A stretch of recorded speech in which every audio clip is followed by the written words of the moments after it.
আমি আমার চাচাকে বাড়ি করার জন্য বেশ কিছু টাকা ঋণ দিতে চাচ্ছি। তিনি যতদিন পর্যন্ত টাকা পরিশোধ করতে না পারবেন আমি তার একটি ফ্ল্যাটে থাকব। আমাদের এই চুক্তিটি কি হালাল হচ্ছে?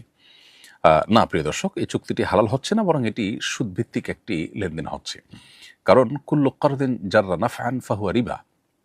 যে কোনো লোন, এটার বিপরীতে যদি আপনি কোনো বেনিফিট তার কাছ থেকে গ্রহণ করেন তাহলে সেটি রিবা হিসাবে বিবেচিত হবে। অর্থাৎ আপনি ঋণ দিলেন, ঋণ দিয়ে তার ফ্ল্যাটে থাকছেন, ঋণের টাকাটা পরিপূর্ণই আপনি তার কাছ থেকে ব্যাক নেবেন, এদিকে ফ্ল্যাটের টাকাটা বা ফ্ল্যাট ভাড়ার টাকাটা আপনার বেঁচে যাচ্ছে এবং ফ্ল্যাটে আপনি থেকে সুবিধা গ্রহণ করছেন, তাহলে ঋণ দিয়ে বেনিফিট নিচ্ছেন, এটাই সুদ।